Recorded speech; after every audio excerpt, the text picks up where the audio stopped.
Welcome back to the Church of Doom. Welcome back to the Church of Doom, brothers and sisters. Oh my gosh, will I ever get that right? I trip over my own name or the name of this freaking channel every time.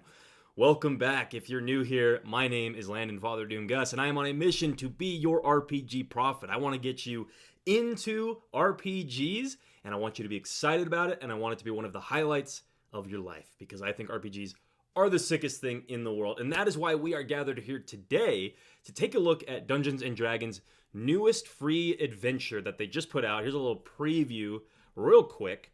We're going to be checking out Borderlands Quest Goblin Trouble, a short adventure for 4 to 6 level 1 adventures. I have not looked at this at all. I've only seen the art, so I'll be looking at this with fresh eyes with all of you as well. We're going to look for things that we like about the format, we like about the adventure, things we don't like about the adventure, things that we might want to take and use in our own prep, or any sort of thing that we could use to help our own hobby. And who knows, maybe someone will watch this and want to actually run this for their friends or their family or something. That could be cool. Or start up a new group. Maybe you want to be a GM and you've only ever been a player. This could be the thing to get you into GMing, and I think you could have a lot of fun doing it. So this is a stream, so if you're watching this as a VOD, much love. Shout out to my VOD cult. Anybody who's in the chat, I appreciate you being here with me today. I'm looking forward to hearing all of your thoughts as we move through this.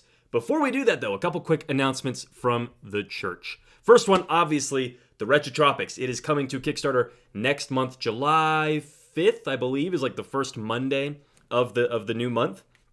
You guys were awesome. You bumped me up to 11 followers since our last stream.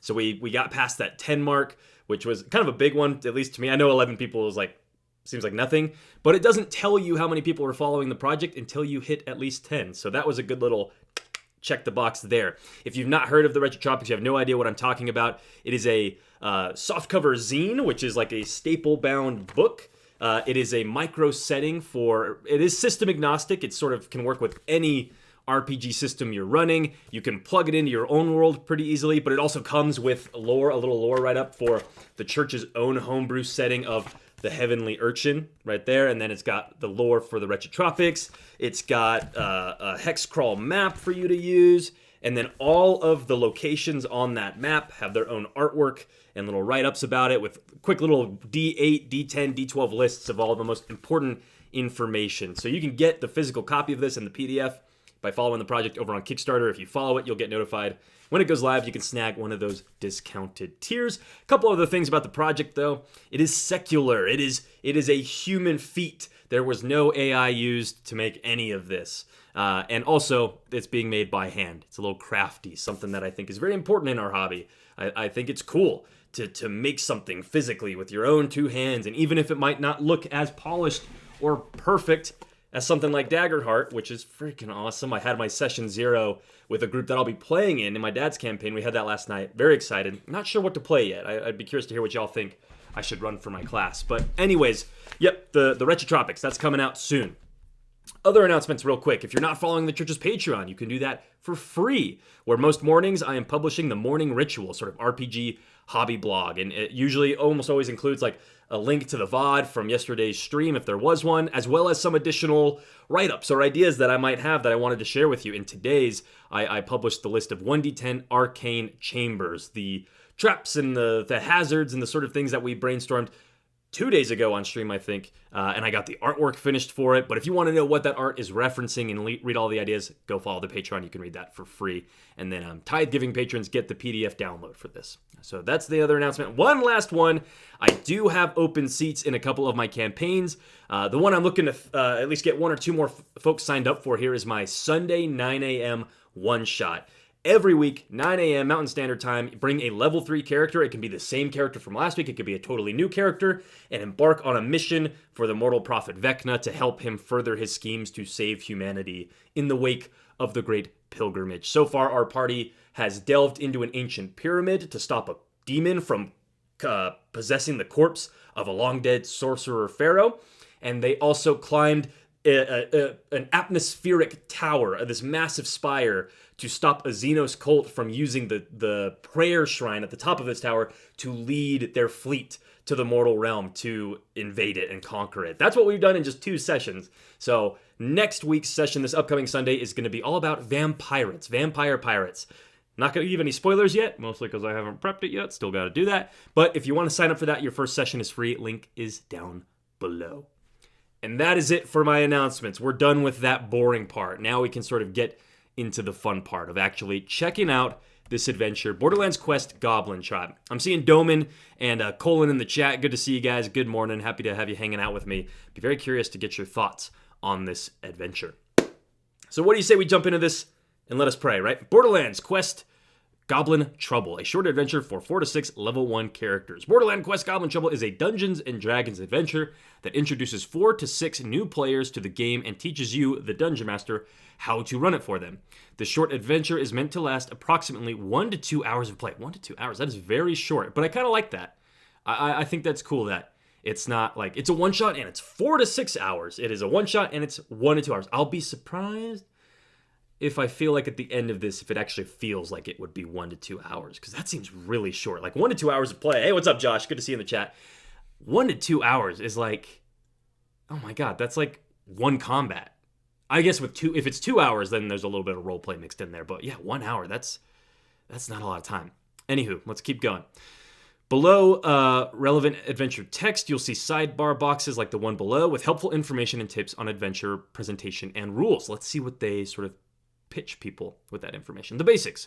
Dungeons & Dragons, or D&D, is a collaborative storytelling and role-playing game. Each player takes on the role of an adventuring character, a hero with skill and knowledge, and sometimes magic, almost always magic, that lets them overcome challenges and achieve greatness.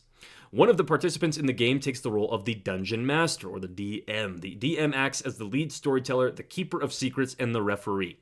This document provides everything you need to know to get started as a DM. The rules. Dungeons & Dragons is a special type of game known as a role-playing game. In D&D, the rules help determine if the characters successfully face challenges or encounter setbacks in their adventures. The rules also help the players tell a fun, exciting, and memorable story. The rules are explained as they come up in the text in the right column of this adventure. And then it talks about the tools. To play this game, you need this adventure and dice, a D20, D12, D10, D8, D6, D4. If you don't have these dice, you can find digital dice rollers online. Each player should also have a way to take notes and keep track of changes to their character sheet as the game progresses. It's sort of interesting that they're like, oh, you can go find a dice roller online, when it's like, wait, don't you have character sheets in D&D Beyond which can roll dice for them? Why are you saying to go find a dice roller somewhere else? That's very odd to me. But is that a pretty good pitch? Is that a good summary? D&D is a collaborative storytelling and role-playing game. Each player takes on the role of a character. One of them is the DM, acts as the referee. This document provides everything you need to know to get started as a DM. I mean, it's a fine enough intro. I don't know if it necessarily got me like amped or excited, but it does its job, I suppose. Let's get into the preparation section. Let's get to the interesting stuff. Before running the adventure, prepare as follows. Step 1, read through the adventure once. Step 2, review the characters. It is recommended to use the pre-made characters on D&D Beyond. See the list below. Okay.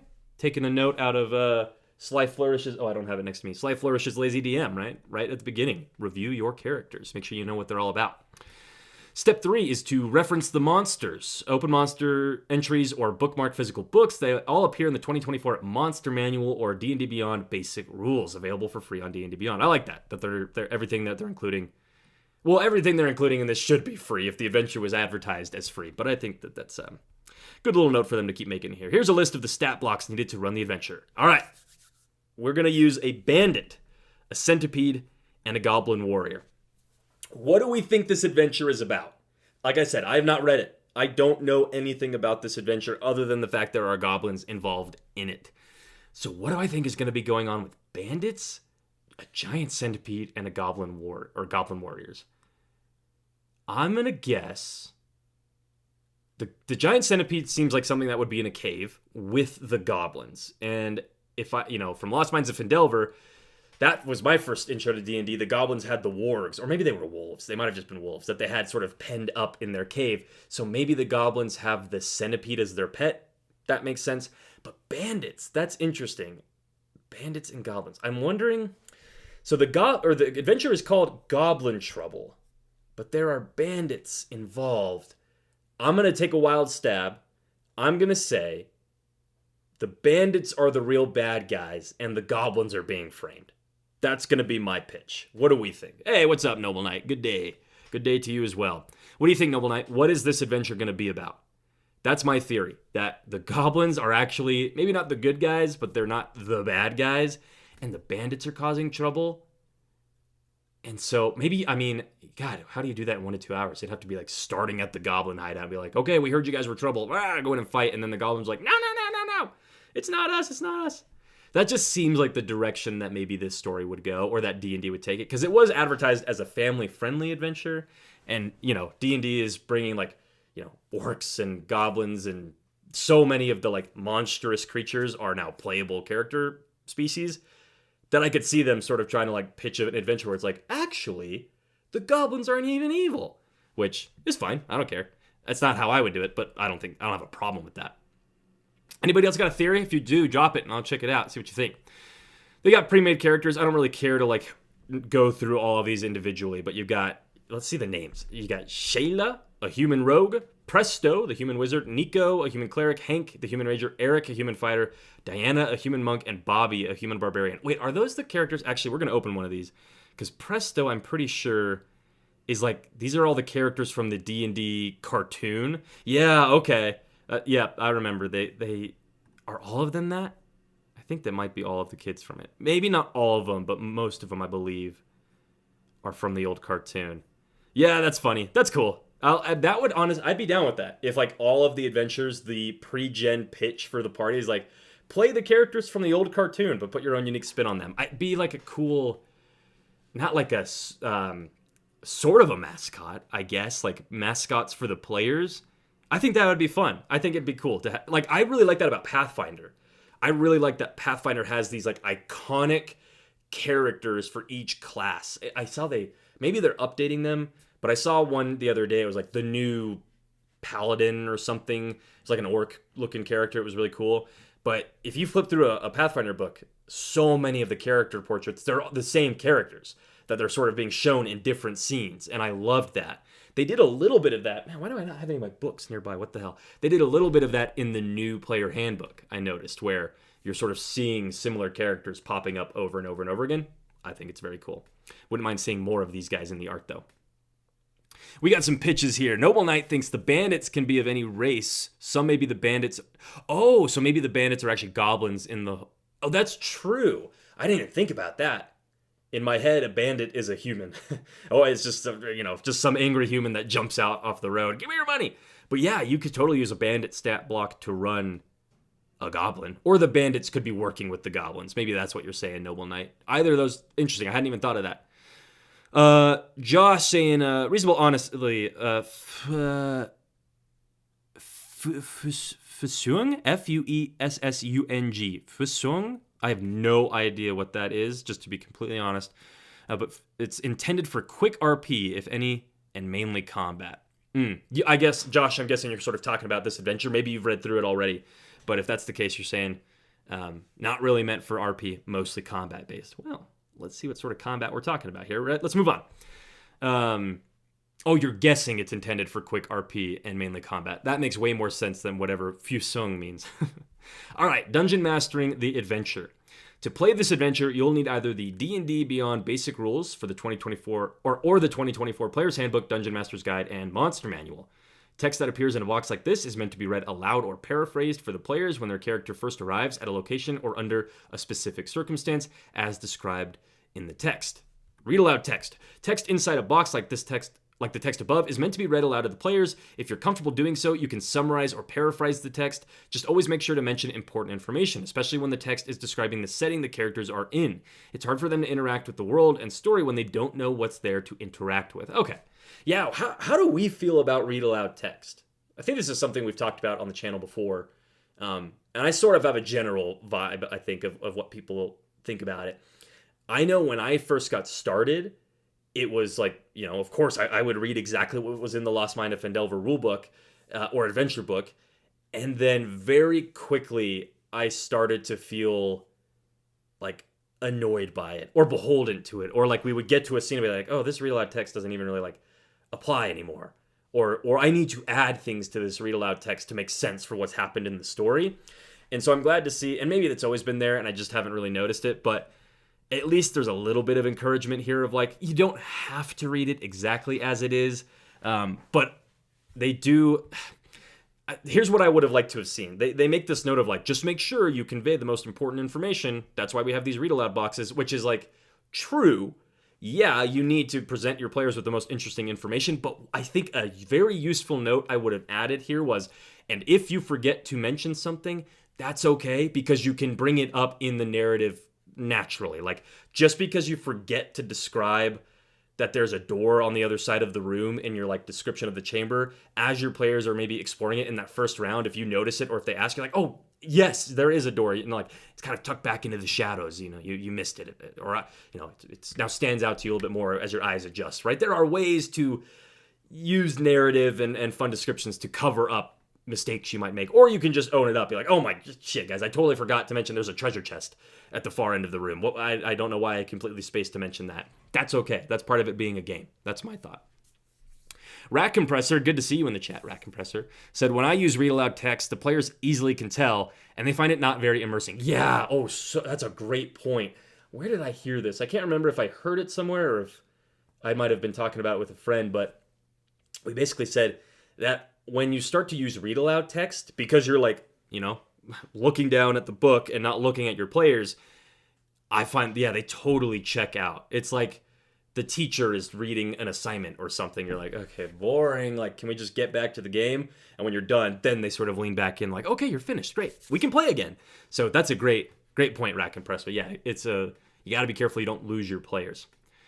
But I understand why in a published adventure you need read aloud text, because it conveys all the important context. Like, unless you wrote the adventure, like so much of what you would naturally do, like when you prep a dungeon, when you prep your own session, because it was your ideas, it was in your head, what information needs to be conveyed, and you can sort of adapt it very easily. But when you're going into something that you, like a module, and you had no say in its creation, and you're sort of learning it for the first time too, especially as a new DM, I get why read aloud text is useful. I totally understand it.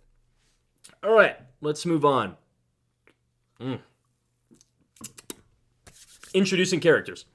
To run this adventure, first present the character sheets in front of the players and read the following text, which covers the basics of a character sheet. You should use the character sheets present on D&D Beyond as noted above. These are available to claim by navigating to pre-made characters. Instruct the players to find them on D&D Beyond account. Blah, blah, blah, blah, blah, blah, blah. All right. If you're an experienced Dungeon Master, you may wish to make another group of level 1 characters for your players to claim on D&D Beyond. The read aloud text here. The characters. The characters are heroes that the players use to interact with the world and story the DM presents. Let the players review these characters, then introduce themselves. This can be a good icebreaker, but wait, hold on. Do I have this? Oh, this is read aloud text, and these are... Is this just like... Oh, that confused me. Things in blue are what you actually read aloud, but then this confused me where it's like read aloud text. I guess the stuff in pink is like just DM notes, I guess. So this is a DM note on characters. Let the players review these characters, then introduce themselves. This can be a good icebreaker, but sometimes newer players aren't comfortable doing that and would just like to jump into gameplay.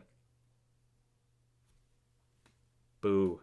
Boo on that. Boo on that. For a shortened introduction, you can have the players provide just their character's name, class. That's so stupid. That's so stupid. I can't believe that. I can't believe D&D is giving an out so that you don't have to roleplay. Like...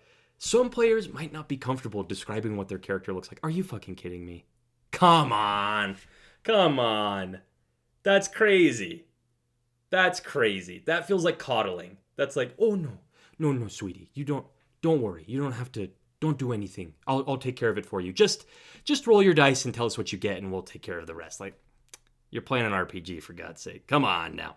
Have some trust in the players. That's the real thing here. It's like, have faith that these players can rise to the occasion of describing what their character looks like.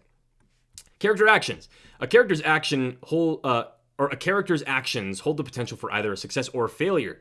Can you hit a monster with your weapon? Can you balance on a narrow ledge as you ascend a mountain? Can you convince a dragon to not eat you? You find the answers to these questions during the game by making a D20 test. Woo. Noble Knight, kind of going off of what I just said a moment ago, they said they chose to come into a role-playing game that apparently they don't want to role-play. Yeah, right? It's like, when I read something like this, or when not to get all woke, but sometimes when I read the like session 0 stuff, or like, you got to be understanding of everybody at the table, like, of course there is value to that stuff. Like, you don't want to be at a table that's full of dicks and is like making people uncomfortable. I get that, and I'm on board with that. But at the same time, when I read some of this stuff, it does feel like the book or the system is sort of treating the players like they're 10 years old. Like they don't know how to have a social interaction, or it has no faith that they can sort of advocate for themselves, or like if they're uncomfortable, they can step away. That's not me saying I don't think any of the session 0 safety tools or whatever is like, there's no value in it. But I don't like the coddling. That's what I really don't like. I don't like that people are sort of brought into a game, a fantasy game, and are really sort of treated like, at times, like they're babies. And they need to be protected at all costs. It's like, come on now. This is a social game. Part of playing a social game and going into that environment is realizing like you are no longer in control of everything that happens. And sometimes if you're afraid of spiders and the GM throws a spider into the game, like that's just life, right? Like I don't know. It's an interesting topic to think about, but I don't like that they're sort of saying you don't need to roleplay. That's very obnoxious. I'm with Noble Knight on that one. What did Nami say? People are new and can get shy or require time to adapt to the concept of narrating their character's actions. I get that, Nami. I get that. But what I'm not reading here is if a player seems a little shy, as the GM, give them some encouragement. Like, get them excited. Help them out a little bit. What I'm reading is if someone's shy and doesn't want to do it, then they just don't have to do it. And I don't like that.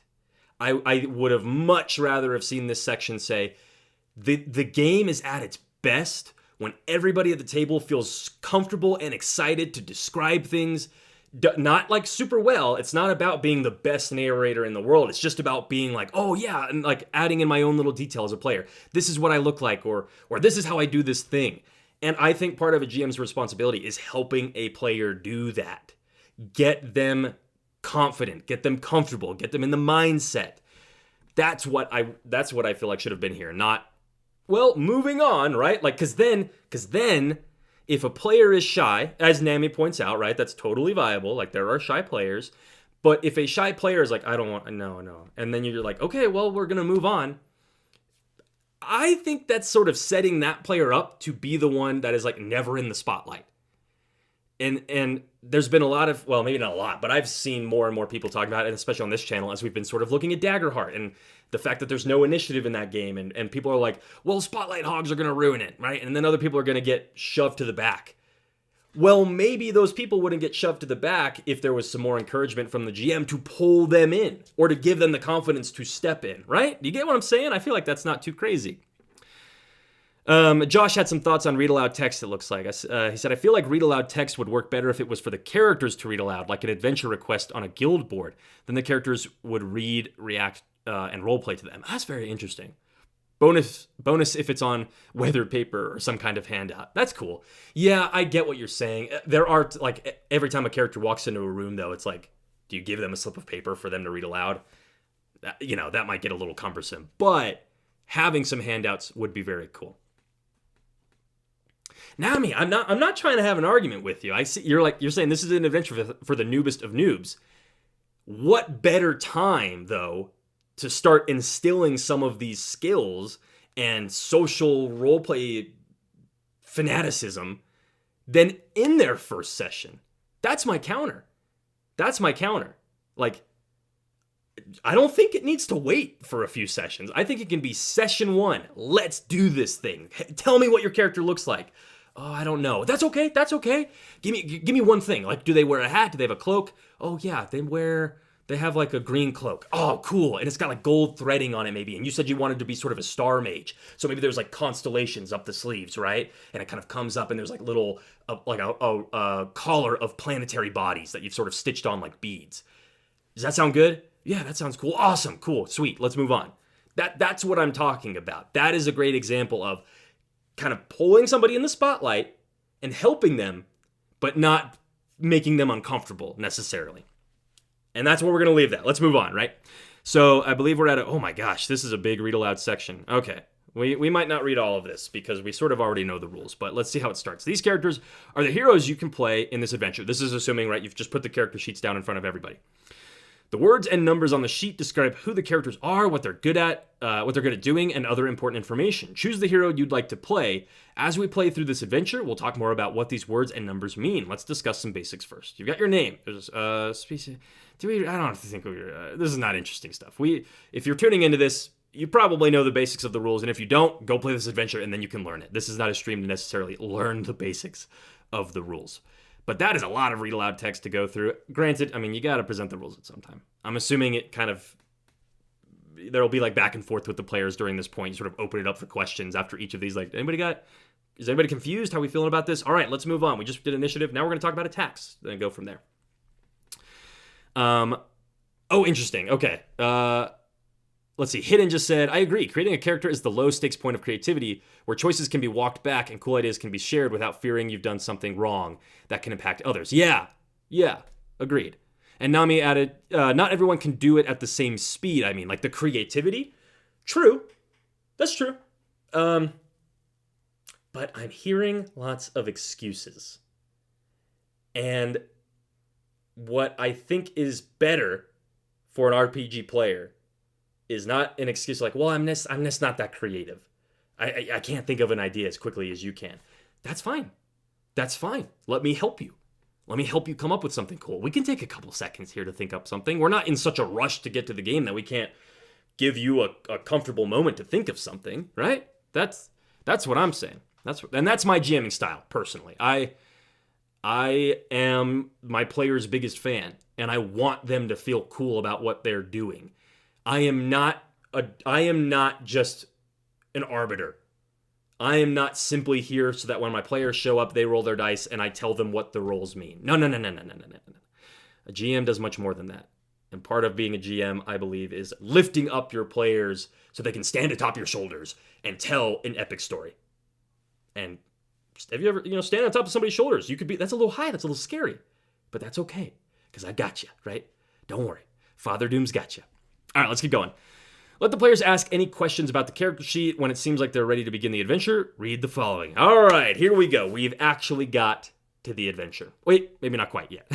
Okay, never mind, because now we are. Here is some advice for being a good player. I like this already. I'm glad that this is something it has the DM like verbally say to the players, and it's not just something written in the player handbook that it sort of assumes the players will read at some point.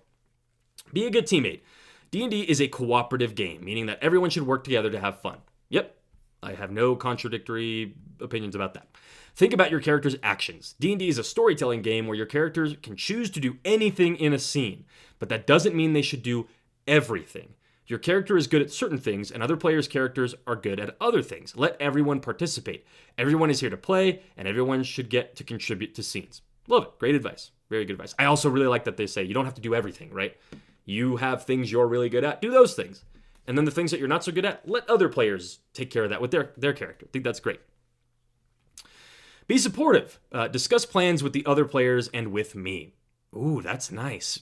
Talk about your plans with the players and me. And you're reading this as the Dungeon Master. I love that. Work to help other people do things. Encourage the other players on their turns and give suggestions when they ask for them. Be respectful if another player decides to do something that you wouldn't do. All great advice, and I don't know why, but I really like that note. It's come up with plans and discuss them with the players and me. Talk about it with me, the Dungeon Master. That is such good advice. It leans in and it reinforces the idea that I am not your enemy. I am playing your enemies, but I am not the enemy. I want to help you achieve your goal. The thing you want your character to do, I want you to do it too. But I can't help you do that to the best of my ability if I don't know the plan. So communicate with me. Oh, that's so good. That is so good. That is absolutely some advice I wish I would have heard or like communicated to my players, known to communicate to my players earlier on in my DMing career. I think that's fantastic. All right. Just checking chat, seeing if anything we need to address.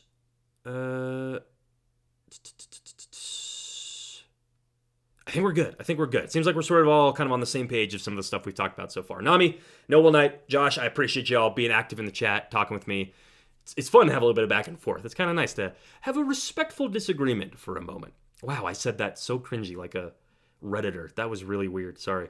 All right, more rules to detail. We're not gonna go through all this, but because it's all stuff we already know. But a lot of rules in this starter adventure. That could easily be. That's a lot. This might be a lot to ask, or maybe it's not much to ask at all. But I kind of can't help but feel like maybe for a level 1 starter adventure, some of these things should be taught alongside the opening encounter. Like, all right, we're going to, or like not necessarily maybe the opening encounter of the campaign or this session, but like, all right, we're going to go through the rules, and just to do that, we're going to play out a simple example encounter with you guys fighting a bear or something. And then when you're explaining what a D20 test is, it like gives specific instructions of like ask a player to make an attack check and then walk through the steps and show them where they add the things. And then when the bear attacks them, right now we're going to explain what armor class is, and that's where it is on your sheet, and they need to meet or exceed it. Like, I kind of see that being a little easier to understand than like boom, boom, boom, like just one big massive block of text. But that's sort of a nitpicky sort of thing, right? All right, introducing the game. Once the players have familiarized themselves with their characters, you're ready to introduce the game. Finally, let's do this thing, right? Brought to you by Diet Dr. Pepper, Jurassic World. That movie looks... I feel like I'm the only one, not to completely go off topic, I feel like I'm the only one who doesn't like the new... I don't know why I'm showing you this. I guess the Jurassic Park logo or whatever. The new mutant T-Rex thing. Am I the only one that doesn't like it? I feel like there's like a weird amount of hype around it. Like everybody seems pretty excited for the new Jurassic Park movie. I'm like, did we forget that they've been terrible for like the past 3? And like the T-Rex like has this big weird like lumpy domed head. And I guess I sort of do mind. It has like 6 legs. It has back legs. It has 2 big front legs. And then it has like the little T-Rex kind of scrunchy arms. And it just feels like an alien to me. It doesn't feel like a dinosaur. It feels like an alien creature, and I don't like that. The raptor hybrid thing that has the pterodactyl arms or the wings, that's cool. I like that one. I still feel like the whole mutant DNA mixture thing is just a little weird for Jurassic Park, but it's sort of interesting, and I kind of dig it. But yeah, T-Rex, not really my thing. Anywho, back on topic, introducing the game. Here we go. Let's read it. Now that you're familiar with your characters and the basics of the rules, we're going to play a short adventure to introduce you to Dungeons & Dragons. As the Dungeon Master, I tell you what's going on in the world around you, and I use the rules and dice rolls to determine what happens in the story. But the most important aspect of the game is your input. There we go, see? Speaking to the players. Hey, this isn't a game. It's not fun if I don't get your guys' ideas, right? You got to buy into this. You got to speak with me. You help tell the story of your character's adventures. Or don't, and you just don't have to say anything, and you can just sit there and be quiet. In a moment, I'll describe the scene you're in, and then you'll tell me what you want your character to do. Your character can try to do anything, but each character is specially trained to do specific things well. So think what your character might be more successful doing. Their skills are listed and described on your character sheet. When your character does something that... Okay, I thought we were getting into the adventure. What the fuck? We're not even in the adventure. When your character does something that could succeed or fail, I'll have you roll one of these 20-sided die and add a number to it. This is called a D20 test, and the number you add indicates how good or bad your character is at what you're trying to do. The result tells me whether your character succeeds or fails. Then I'll describe the outcome, and the story moves forward. Let's begin playing this adventure. It's called Borderlands Quest Goblin Trouble. Okay. Oh, it was introducing the game. I thought we were freaking starting. God damn. Can we just get to this thing? Tips for dungeon mastering. I'm interested to read these. We'll get to the freaking gameplay at some point. But I want to see what sort of tips they present, because mostly I feel like the tips in Daggerheart are some of the best advice. Like it's not even necessarily that all the ideas in here are original. A lot of the GM tips in this book, it's like, yeah, I've heard that before, but something about the way it is written and presented in this rule book, excuse me, that Dr. Pepper, Jurassic World, good Lord. It worked for me. It conveyed the spirit of the game really, really well, I feel like. So I want to see how they do here. Rule zero. Rule zero of D&D is simple. Have fun. It's fine if everyone agrees to change the rules as long as doing so means the game is more fun for everyone. Okay, good rule. Be supportive. The player and the DM are all on the same team. DMs aren't playing against the characters. The DM wins when the players have fun and the story is exciting and memorable. Gold star. Use yes and or no but. Allow the players to succeed as much as possible and participate in the story. If they want to try something unexpected, try to say yes and work their ideas into the story. If you have to say no to an idea, suggest options that might work. Yeah, I think that that's good advice. I kind of like to see that the rules are saying, hey, you know what? As the GM, you can say no. I think that is advice. It's good advice that gets shared a lot of like, the GM should you should never say no, right? It's always yes and yes but, or no and or no but, or whatever. But at the end of the day, I think sometimes you just have to say no. And I would actually kind of say, like we've been talking about earlier, that hey, you got to give players the confidence to sort of be their character and stand up for themselves and just be confident.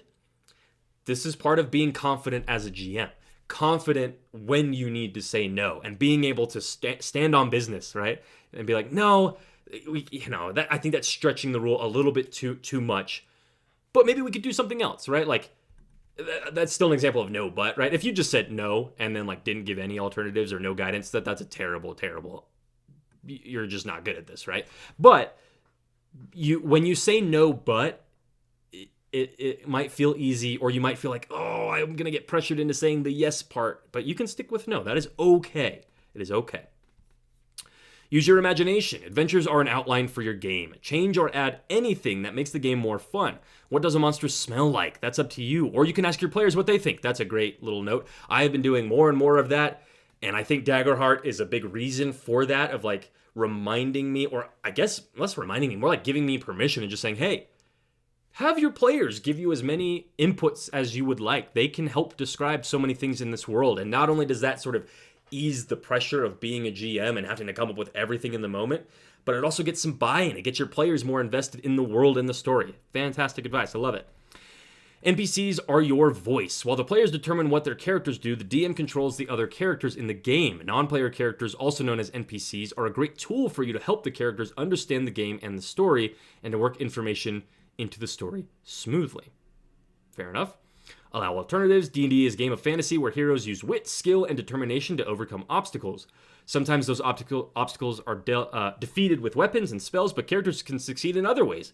Communicating with monsters, tricking them, or frightening them away, or avoiding a fight while cleverly sneaking past a challenge can be just as much fun. Okay, we're going to take a temporary pause here because I have an important question.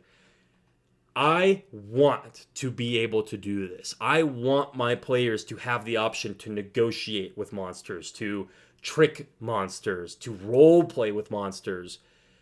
And it's hard to get that to happen at the table because the player's impulse so often is to just attack. So, who has tips? Who has ideas on how to get that to happen? What do you do in your games to help get your players to role play with monsters, to role play with the enemy? Right off the top of my head, if I had to try and think of how could I do this a little bit better, I think maybe when the players first discover a monster or they're sort of like sneaking into its lair, when they hear it for the first time before they're actually like encountering it, they don't just hear it like roaring or snoring or like eating something. Those are kind of common default descriptions for me. Or they hear it like lumbering around. What if they heard it arguing with another monster? Or what if they heard it having a conversation, like the manticore is talking to the goblin? Or I guess chimeras can't talk, but it's a fantasy world. Maybe this chimera can. The three heads of this chimera are arguing with each other. Or an Etten, that's a great example. They're arguing. I think if the introduction to the monster maybe included a little bit of voice narration of this thing actually talking, that could cue players in on, oh, well, maybe we can talk to this thing a little better. Or we have that option. Another thing that I think I do too often is I bring out the mini in the map too soon. It's like as soon as the players encounter this creature, boom, map's down, mini's on there. Not because I'm like, let's get into initiative, let's have a combat, but more of like, ooh, okay, like let's sort of set this scene. But then as soon as the mini comes out, then the players feel like they're in a fight. If I could restrain myself a little bit more and sort of wait to bring out the mini until the players attack, then maybe that could help too. Maybe. I'm not sure. Does anybody have sort of input on that? Colin Lee said, I've interacted with animals and having them leave me alone with food I have or near. Okay, so yeah, you've interacted with animals. I think a lot of players do that. Because how many players are just like, you see a squirrel, die! Well, maybe more than you would like to think. But, you see an animal and you understand that is not a threat to me. So maybe I can speak with it or I can do an animal handling check. But it's a little different when you've got a monster. Nami said, it is difficult, yes. Yeah, I mean, I'm trying to think of other ways you could maybe get your players to roleplay. Maybe NPC, going off of the previous tip, right? NPCs are your voice. Maybe the players are told by the wizard who sends them up to the Manticore's den to claim a magical item for them. Like, I've sent other people on this quest before. None of them have succeeded, but those who have come back alive say that the Manticore loves to play games. And sometimes that means like playing games with its food, like torturing its meal. And sometimes it means actual games. Like maybe it has like what's a game that a Manticore would play? Gosh, it could do some sort of like, maybe just to keep it simple, it's like the 3 coconuts and you put something under it and it's like a sleight of hand check. The Manticore thinks it's so mighty and so all powerful that it can't possibly be tricked. Or maybe it's the one doing the game and it has like human skulls that it's like sliding around. If the wizard tells the players about that, then they're more likely to use that information as part of their plan. And then when they go up there, like, oh, we don't have to kill the Manticore to get the item. Maybe we can wager the item in a game of chance or something. Oh, gosh, see? Damn, I'm fucking good at this, guys. I'm good. David the Barbarian, that's a new name. I haven't seen you in the chat before. What adventure is he talking about? David, we're talking about Borderlands Quest Goblin Trouble. It is the new free adventure that D&D put out for, I don't remember what it was for. It was like part of like, it's free adventure month or something sort of like that. And it's just meant to be free on D&D Beyond to sort of get people in to try out the hobby. So we've been reading through a lot of the introduction. There's a lot of introduction to get through, but we're intentional. We're reading through as much as we can, really to just get a vibe of sort of like, what's D&D's voice right now? What sort of advice are they giving people? Do we agree with it? Do we disagree with it? That sort of vibe. We're almost to the actual adventure, though, if you want to hang on with us. But I appreciate you being in the chat. That's cool. Good to see you. All right, last one here. Listen to your players. Encourage your players to speak to you, publicly or privately, if something in the game upsets them, then respond appropriately. For instance, you can move past upsetting topics by quickly naming a resolution to a scene, then quickly move to the next part of the story. I want to run a quick poll. I know this is not going to be fun for our VOD squad to have to watch a poll go on, but I'm just curious. How do I want to phrase this? Have you ever had to stop play for an upsetting topic? Yes or no? So the question I'm about to pull to you all is, in your games of D&D, have you ever had a session where a player has requested that a topic or a particular scene just be, they stop it, they want to cut past it, or whatever? I'm curious to know how many of you have had that experience. Because personally, no, I've never had that experience. And I mean, there's a million reasons why that could be. I'm not saying it never happens, but I've just, in my head, because I've never had that experience, I've just always been curious of like, man, is this as common? Is this more common than I think it is? I am no buffoon. I am aware that you go to your friendly local game store and you sit down at a rando table. There's a good chance that the people might be a little odd sometimes. You might end up with a GM who's a little awkward or a player who's a little weird. But I've never been in a situation where I was like, oh my gosh, this is like so bad we need to just like completely stop. That's never happened for me, thankfully. And I feel bad for the people where it does happen. Like, that sounds really shitty. That would not be fun. I could totally see how that would ruin your experience. But so far, 80% saying no, 20% saying yes. Yeah, that's kind of what I was expecting for the results. I was just curious. Maybe I'll leave that up for a minute just to kind of see as people trickle in. They got something to vote in.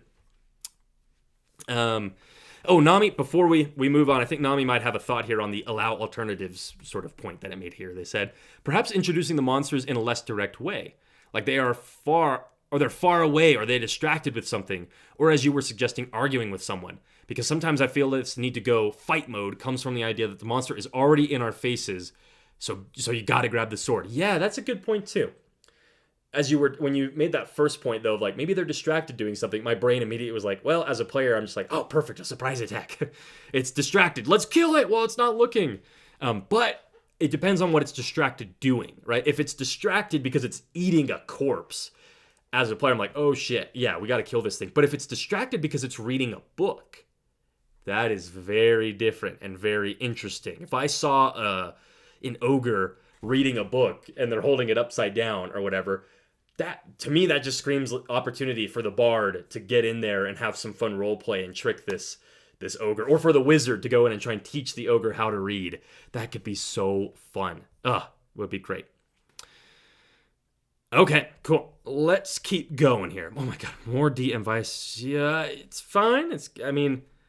You got to do it. You got to get all this advice, but holy cow, like all of this has been just to get us to the first scene.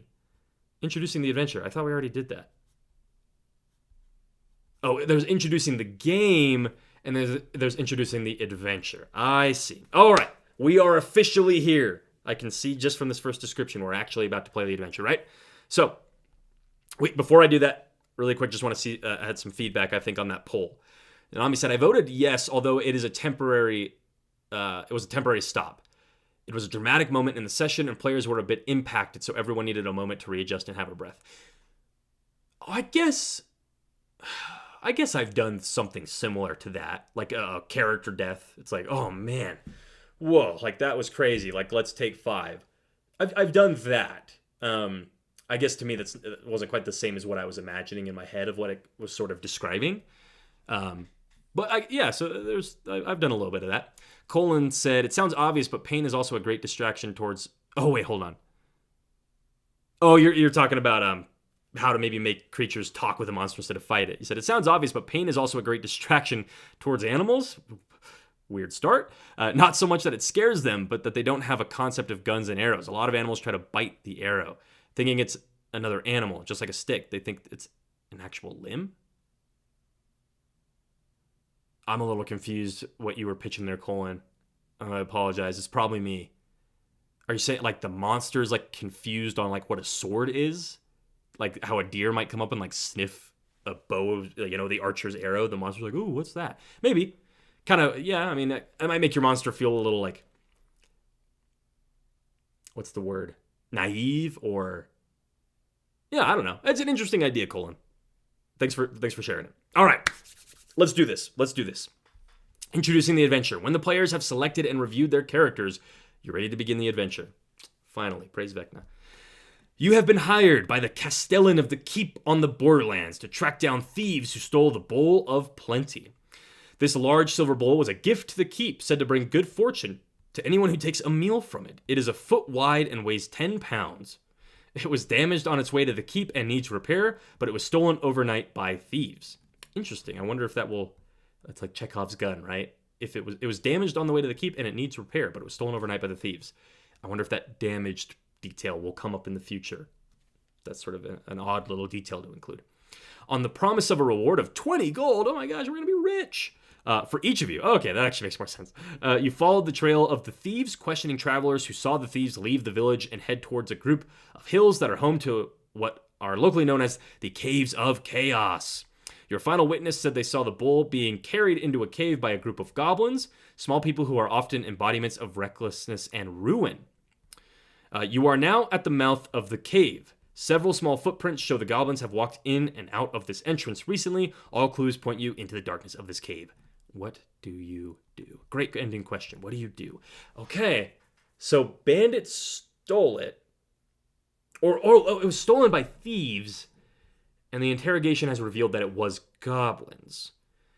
How does that impact my starting pitch for what I thought the campaign or what this adventure was that bandits stole it, and people think it was goblins, and the goblins are sort of being framed for it. I don't know if that's the direction this is going. I think it might be closer to what somebody else had said, where it's like, maybe you're just using the bandit stat block for the goblins, and the goblin warrior is like their leader or something. Maybe. The adventure hook. An adventure hook is the challenge, opportunity, situation, or conflict that hooks the players into an adventure, motivating them to pursue it. It introduces the characters to the adventure, what's happening, where they are, and what their goals are, and so on. This adventure hook starts the characters at the point where they have already done some of the work in finding the location, and they are ready to jump into the main part of the adventure. When you start an adventure this way, it generally gets the players into the action faster, but it might also bring some questions. Sometimes the adventure text answers these questions, and other times it doesn't, because there's no way the text can accommodate every question a player might ask. One of the challenges and one of the joys of being the dungeon master is getting to add your imagination to the story. I agree with that. And I'd like just to jump back real quickly to that opening description. Notice like it just starts you right at the adventure. It literally narrates the party doing the the questioning that leads them to the cave. That is something I am really bad at doing in my own campaigns. It's actually something I'm going to talk about in tomorrow's morning ritual. I sort of was just doing some like campaign reflection and thinking like, how do I expect my 3 campaigns to progress over the next 4 sections? And how do I plan how do I anticipate my campaigns will progress over the next 4 sessions? And I sort of just tried to sort of anticipate the next big 4 story blocks over the next 4 sessions. And what I was realizing as I was doing this was like, oh my God, if I run my sessions the way I sort of normally do, where the players kind of have to narratively play through almost everything, we'll never get there. It'll take us 8 sessions to do what I want to do in 4. And so being comfortable describing the characters doing things that they would be competent in doing and don't necessarily need to roleplay their way through, like it presents here, right? Of like the people kind of give you the information you need to get you to the cave. Boom, you're in the adventure. That is something I would have scoffed at earlier on in my DMing career, been like, what?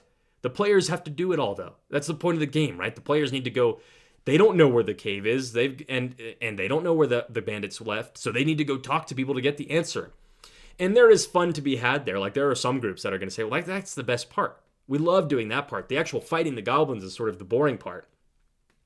But I would say, at least for me and my tables right now, I think I could probably do with a little more of this sort of, let's wave our hand, let's montage some of the boring stuff, the downtime stuff, and let's get you to the good part. Or, alternatively, if you wanted, I think that the challenge of collecting information and getting you to the Goblin Cave could also be resolved with a skill challenge. You tell the players, all right, you guys have heard that the bull's been stolen. There's rumors it was maybe thieves, but you're not exactly sure where the thieves are, like where they went. Some people in town might have seen something, but you've got a skill challenge on your hands. You need to figure out with some skill checks. You need to get the information you need to follow the thieves. And if they succeed, right, with some persuasion checks or whatever to kind of get the information, great. Then they get right to the entrance. But if they fail, then maybe they still get the information they need to get to the cave, but it excludes something important. Like, the townsfolk saw the goblins were like leading some big beast with them to the cave. And that's now the guardian of their cave. Well, the players didn't learn that because they failed the skill challenge. So when they get there, oh my God, we have to fight this monster and then the goblins. That's another way you could sort of handle it. That's relatively quick. All right. Anywho, just checking chat. Anything we want to adjust? Nah, I think we're good. All right, map of the cave. Okay, cool. This looks like Dyson Logos. It's your boy. The map used for the cave is called Underdark Warren and is also found in the 2024 Dungeon Master's Guide. Each section below mentions where on the map the various encounters are found. Additional areas on the map not referenced are not used for this adventure. Okay. Yeah, the Dyson Logos style is really cool. If you guys don't know Dyson Logos, here, actually, you know what? If you are not familiar with Dyson Logos, you probably are, you just don't realize it. But, he is on a little break right now. He's on like a vacation. But he has had maps in many of D&D's like most recent published adventures. And he has so many maps, he just has a huge list of commercial maps. You can use any of these in like your own products or things if you wanted. He's got, I would imagine, like hundreds, if not thousands of maps that you can go use. And Sly Flourish mentions him all the time in his sort of lazy GM prep. But that's a great resource if you don't already know about it. What do we think about this map? It's kind of cool. What was it called? The Underground Warren? What is a warren? I actually can't remember. Define warren. A network of interconnected rapid burrows, or a defensively populated or labyrinth building or district. Okay, so it's an underground maze that is defensible. Okay, well that certainly looks that way, especially with like I'm assuming that's where the goblins sort of live and sleep, and that's what they use to defend it. Okay, cool. Lots of different ways in and out of the cave. That's very interesting. You've got one. I'm kind of going clockwise, starting bottom left. 1, 2, 3, 4, 5. 5 different ways in and out of the cave. I wonder how it'll sort of present that in the rule set. Ooh, view player version. There's a player version of the map. Wait, what's the difference? Does anybody notice a difference here? Is there like a secret room that's not revealed or something? No, it looks the same. I'm not sure why it's called a player version. Maybe it's just the version you can pull up on your screen and show them? I'm not sure. That's interesting. All right, the cave entrance. The characters enter the cave from the eastern edge of the map. The characters may want to do some reconnaissance before entering the cave. So that's the one entrance on the east side. Okay, cool. Being the character's senses. Here's another Dungeon Master tip. As the Dungeon Master, you act as the character's senses. They cannot know something about the world or the situation unless you tell them. Check with the players occasionally to ensure everyone understands what their characters are sensing. Describe to the players everything their characters would experience. I think if I read that and I was a new DM, I think it would be easy to be like, oh, okay, when I'm prepping a scene, I'm going to make sure every environment has a note about what can you see, what can you feel, what can you smell, what can you, smell, feel, hear, taste, right? I would be like, every room I need to have a note with a detail for each of those descriptions. I think that's too much. But I think it is useful to be thinking about these things as you're prepping something. I don't know if I would painstakingly really annotate every single sense, but I try my best to include those sort of things in descriptions when I can. Looking into the cave. By shining a light or peering into the cave entrance, the characters see a tunnel that goes deeper into the hillside and curves out of sight. There is no one immediately inside the entrance. Studying the area. No D20 test is needed to learn that this is a well-traveled entrance with very recent goblin tracks leading in. If a character succeeds on a DC 15 wisdom check, they also notice a pair of human-sized boot tracks leading into the cave. I think that's our bandit. The tracks indicate that 2 people walked into the cave within the last hour on their tiptoes. Oh, on their tiptoes. So are the bandits here to steal the bowl? Did goblins take it and now bandits are going to steal it from the goblins? That's a little interesting. Okay. Guiding player choice. Oh, one other thing I know I kind of noticed as I was reading this aloud is I like that it says no check is required. Where did it say this? No check is required to learn that this is a well-traveled entrance with recent goblin tracks leading in. That's so good. I think there's lots of times when, at least thinking about my own experience, when I have called for a check that regardless of whether or not they succeed or fail, I know in my head, I'm like, you're going to get something from this. But if you fail, then maybe that information might be misconstrued a little bit. Or if you succeed really high, you'll get some bonus information on top of it. But that was a really useful skill I picked up on, maybe not as early in my GMing career as I wished I would have, but eventually did pick up of if you just info lock your players out of information because they fail a check, you're shooting yourself in the foot and you're shooting the whole table in the foot. Sometimes you just need to give information away. But that doesn't mean you have to give all the information away. So that was a good little tip. Guiding player choices. All right, moving on. The adventure here provides advice on how to handle characters doing 2 very likely activities in the cave entrance. Just like players might ask questions during the adventure hook, players might do anything in a situation, and there's no way to account for everything in the adventure text. Yes, you already said that. In this case, nothing else they do is likely to move the action of the adventure forward. If it sounds like they plan to wait outside for something to happen or otherwise spend time not entering the cave, remind them that there might be other exits to these caves somewhere else. So waiting or spending too much time doing other activities could mean that the bull will get away from them while they wait. As a dungeon master, you control the story, so you have the power to change the world around them to spur them to action. That's interesting. I wouldn't really expect that sort of advice where it's like, ooh, the players come up with a plan of, well, they're going to have to come out of this cave some point, right? Why don't we just wait and ambush them when they come out of the cave, and then we can see in the daylight. And the adventure text, what I'm basically hearing it say is, yeah, that's kind of not interesting, or not as interesting as what we've prepared. That's what it's saying. Waiting to ambush them outside the cave is not as exciting or interesting as all the stuff that we have prepped inside the cave. So you need to get them inside the cave. I don't necessarily disagree with that premise of, yeah, like the fight outside the cave is going to be kind of lame, and like there's a lot more tension to be had inside the cave. But at the same time, I if my players seemed pretty invested in that plan, then you kind of just have to respect it at one point. Be like, hey, this is your story, your plan. Like, let's see how this goes, right? But dead spiders. Ooh, dead spiders. When the characters enter the cave, they see a passage leading deep underground. Let's see, where is this on the map? Because you walk in. We're on the eastern side, right? I wish I had a laser pointer, but I don't. Whoa! Whoops. There we go. So they move in. Well, I'm seeing like 3 different pathways, all going in a bunch of different directions. So how does it describe this? From the cave entrance, a passage continues deeper beneath the hills and slopes downward. You travel for several minutes before the passage turns north and leads up to a set of natural stone steps. A group of caverns continues out ahead of you. The ceiling of these caverns is choked with webs, and the footprints you've been following continue through these caves. In the center of the floor in the cave is a human-sized boot. The ceiling is 15 feet high, but the webs cover the top 5 feet of the ceiling all along the area. The webs are flammable. Burning them drops the dead spiders entangled within them. Entangled spiders. Characters who inspect the ceiling can make a DC 12 wisdom check. On a success, they notice the bodies of 2 medium-sized spiders tangled in the webs. If characters inspect the bodies, they can see several crossbow bolts sticking out of the corpses.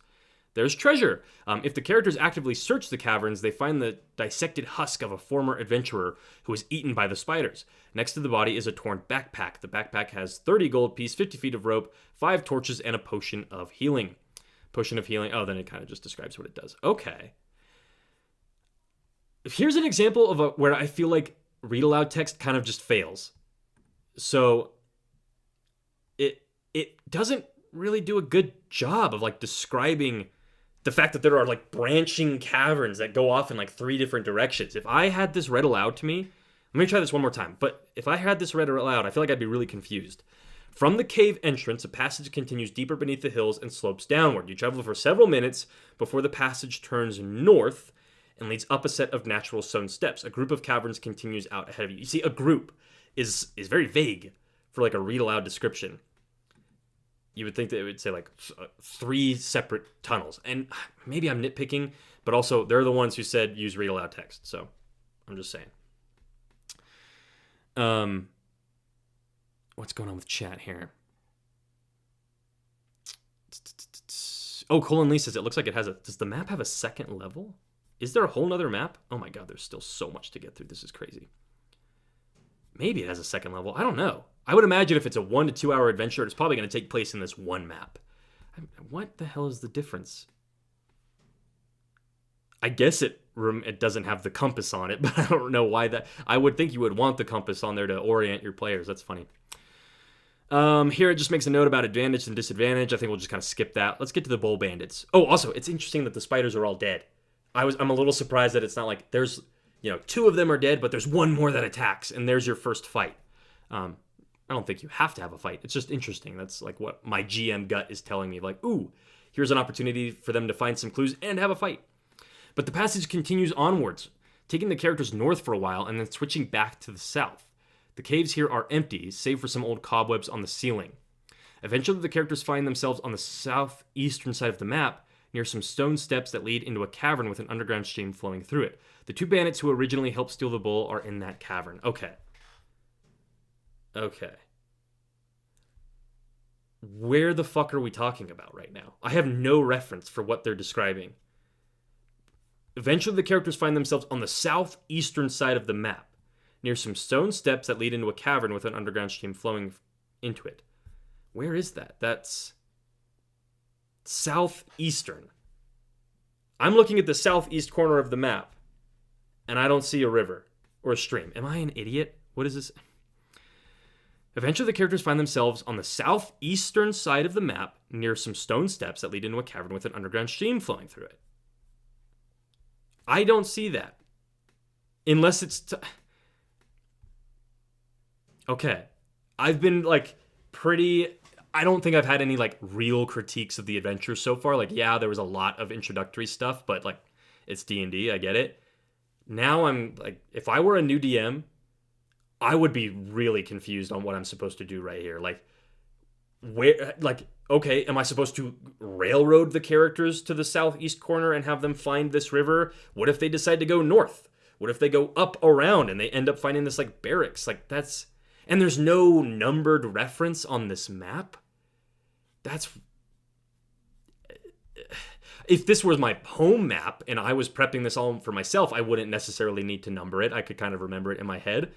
But the fact that this doesn't have that is really bizarre to me. That seems like bad design. What do we think, though? Noble Knight said, before they enter the cave, the GM can mention that there are multiple entrances that are too small for them, so the players know from the get-go. Maybe you're talking about if their plan was like, wait outside. Maybe there's kind of a callback to that. But then Noble Knight also said, I kind of hate that the reward is always gold. Why couldn't the corpse themselves be valuable? Why can't the players get spider eyes that are worth gold instead of just gold? That's a great point. Yeah. Yeah, I mean, I kind of get why gold is like the default because it's just easy. But I'm totally with you. Like, spider corpses themselves are interesting. You could get venom out of them. You could get lengths of silk to make a trap or a rope or a net or something. You've got, like you said, the eyes that you can sell. I think that's a really cool idea to make the treasure a little more interesting. Nami said, I think the compass is reversed because the cavern next to the stream is the northwest. Doesn't look like it. It looks like the arrow is pointing up. So that would be northeast. Well, my camera's reversed, but northeast, southwest, right? So I don't think it's reversed. I think it's just bad. Preparing for a fight. Coming back to what we were talking about. So they're supposed to have found themselves at the southeastern side of the map near a little stream, and the bandits are here. Preparing for a fight. In this scene, the characters encounter two non-player characters who engage the characters in combat. You should be ready in case the characters dive into a fight. Combat. If the characters want to fight the bandits, combat begins. Here's how that plays out. Describe the scene. Determine where everyone is standing. As the combat breaks out, roll for initiative, and then take your turns. On each of their turns, yeah, okay, we already know this. The cave walls around the area are damp with moisture from the nearby stream. Read or paraphrase the following text as the characters near the curving passage, but before they reach the steps leading into the cavern. The passageway continues, stone steps leading upward. Beyond the steps, the sound of hushed, whispered voices echoes off the stone. Incomprehensible, but audible. You can try to get closer if you want to hear clearly and make out the words, but if you get too close without being quiet, they may also hear you. What do you do? That's a fun description. It gives the players a very interesting choice, right? Dangles the carrot, you can hear some whispering. Maybe you can learn something. But if the stick is ready, like, do you want to creep forward and try and find it? Bah! Gotcha! Like, if you fail the stealth check, that's cool. Also, what a fun looking character. Very cool. I like that art. I like the hair, the like stripes on the side, and it's just cool. I dig it. The two bandits, Vonnet and Dilly, an orc woman and a human woman, are in the cavern ahead. The pair sold the bowl to the goblins, then stealthily followed them back to this lair. They hope to steal the bowl back and return it to the keep for a reward so they can get paid twice. Okay. Clever, clever, clever. Sneaking. Because of the curving passage and steps, the characters can't see the bandits and the bandits can't see them. If any characters want to move closer to here, they must take the hide action and succeed on a DC 10 dexterity stealth check. Those who succeed get to the bottom of the stairs and can hear what the bandits are discussing without being heard. If a character fails the check, the bandits hear them approach. Listening. Characters can attempt to understand the whispered conversation without moving forward by taking the search action and attempting a DC 15 wisdom perception check. On a success, a character learns the information in the bandit plan section below. On a failure, the sound is still indecipherable. Cool. I like that the DC, they note, like, specifically, it is harder to hear them without sneaking forward. If a character did want to stealth forward, this is maybe me just putting myself back in the shoes of a beginner GM, but I could see a lot of newer players being like, well, we all want to stealth forward. Well, we don't want to split up. We all want to go in here. And I think that's a good opportunity as the GM to remind people like, hey, that's fine. You guys can't do that. But remember, some of you are better than certain things at others. And the more people who attempt the stealth check, the more chance there is that someone's going to fail. Is there maybe one or two of you that want to attempt it instead of everybody? I think that's a totally reasonable piece of DM advice or sort of a nudge to give the players. Oh, speaking of which, can everyone sneak? Wow, here we go. Sometimes more than one person can attempt the same check. This is handled in a group check. Okay, we know what a group check is, but interesting. The cavern. When the characters look into the chamber, read or paraphrase the following text. What cavern? What are we talking about? Okay, we're going to just assume we know what they mean when they say the cavern. A human and an orc dressed in light armor huddle in an alcove in this area. On the west side of a passage leading north, a fast-moving stream flows south. One of them, the human and the smaller of the two... One of them, the human and smaller of the two, is missing a boot and is avoiding putting weight on a bandaged foot. Okay, cool. You kind of caught them in a moment where maybe they're vulnerable. That's dramatic. That's interesting. If the bandits are caught unaware by the start of combat, they are surprised. What does surprised mean again? If you are surprised, you cannot move or take an action on the first turn of the combat, and you cannot take a reaction until the turn ends. A member of a group can be surprised. Yeah, I don't like that rule. I'd probably change it to you can do things, but it's a disadvantage. Because I just think any turn where you're like sitting and doing nothing just sucks. It sucks so hard. And I've actually had a couple instances in previous sessions with like characters being paralyzed, characters making their death saves, characters being surprised or whatever. I'm like, oh man, like I feel bad. Like too many of the rounds in this game, you have done nothing. That is one thing, not to be a total shill for Daggerheart, but like I really like their vulnerable condition. They don't have things that like conditions that just cause you to be completely immobile and unable to do anything most of the time. Instead, it's just you're vulnerable, which I think is... I actually can't remember off the top of my head. You might just take extra damage or something. But also, like, their death mechanic is really good in Daggerheart. You're not sitting around for possibly 5 rounds making death saves. You sort of decide the moment you go down, am I going to go out in a blaze of glory? I'm going to take my last action, but then I die? Am I going to voluntarily, like, take myself out of the fight? And yes, that does mean I'm sort of out, but hey, I am at least making that choice.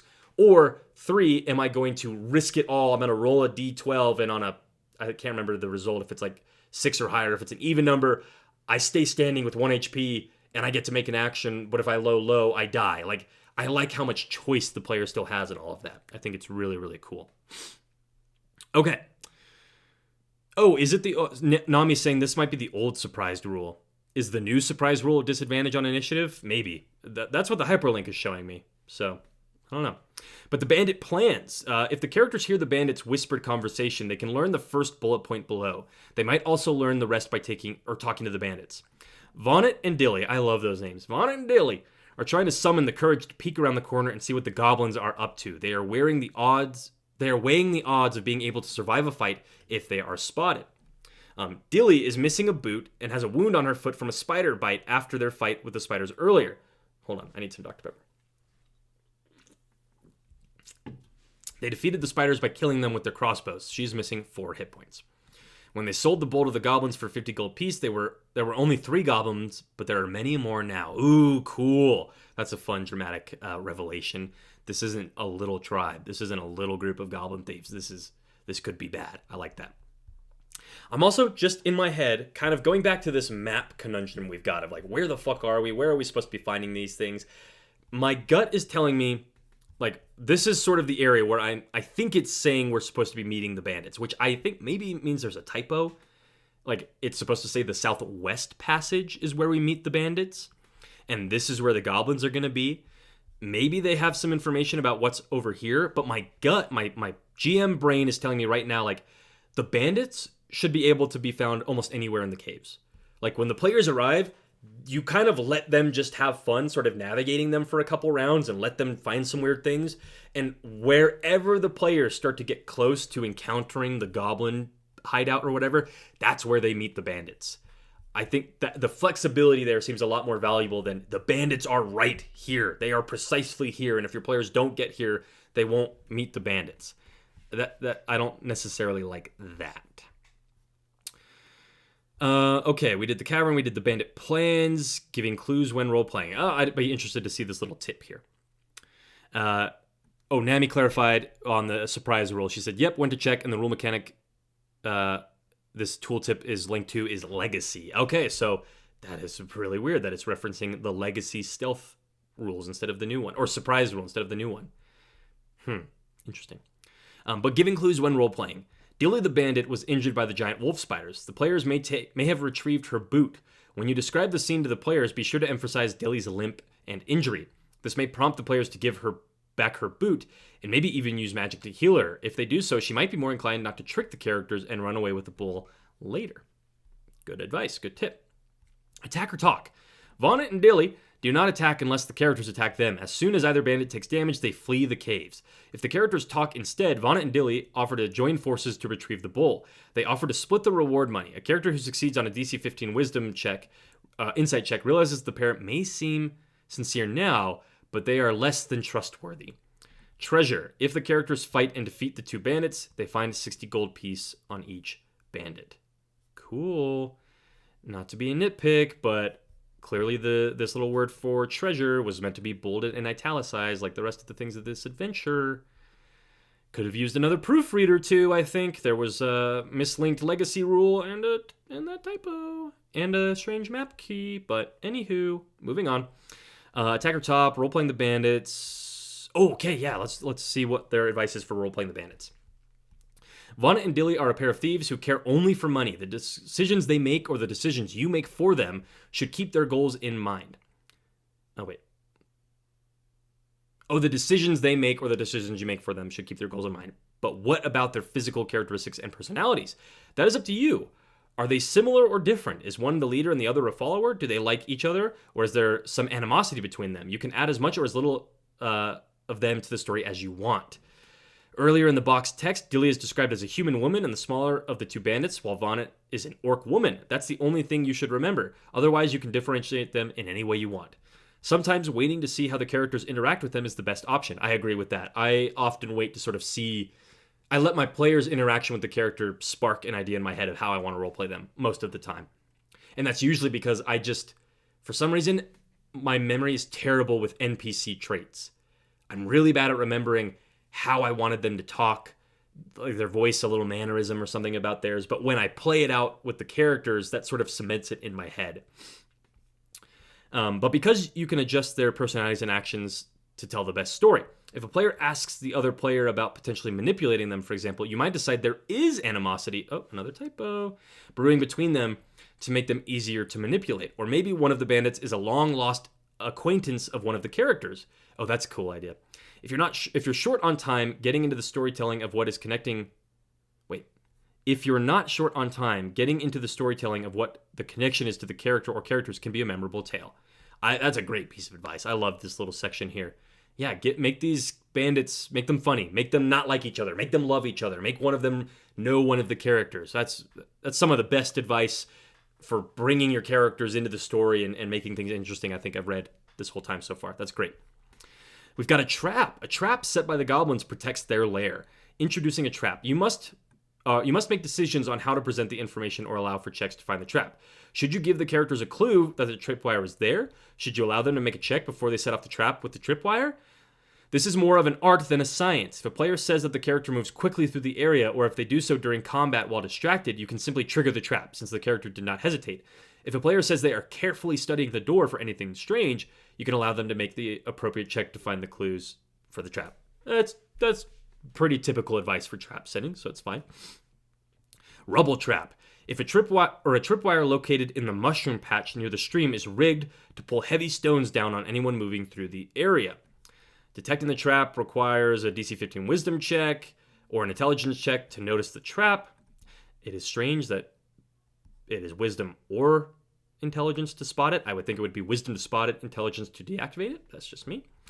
A character who notices the trap can easily step over the tripwire, triggering the trap. If anyone triggers the tripwire, loose stones on the wall to the east of the mushroom patch fall, spilling rocks into the mushroom patch. Each character in that area when the trap is triggered makes a DC 12 dex save, taking 1d6 bludgeoning damage on a failed save or half as much on a successful save. If the trap is triggered or if the characters are loud in some way, the goblins in the room beyond are aware of the intrusion and can't be surprised. If the characters were quiet and avoid the traps, the goblins are surprised when the characters open the door. Okay, so now I know where we are, and I was correct. This is going to be the Goblin Den. I'm assuming then this is sort of the area where we meet the bandits, and this big mushroom patch is where the trap has been set. Although it's a secret door. Oh, that's cool. Okay. And that is the next thing we're reading about, is the secret door. The secret door into the final goblin lair on the eastern cavern wall leading into the room is designed to blend in with the wall. If a character takes the study action to examine the walls, they find the secret door with a successful DC 10 intelligence check. If the trap was triggered, the chamber's shaking causes the secret door to open a bit. Oh my gosh, excuse me. Open a bit, allowing the characters to notice it without needing to make any checks. The secret door is neither trapped nor locked and is easily opened. On the other side of the door is the lair of goblins, where they bask in the glory of their newly purchased prize, the Bowl of Plenty.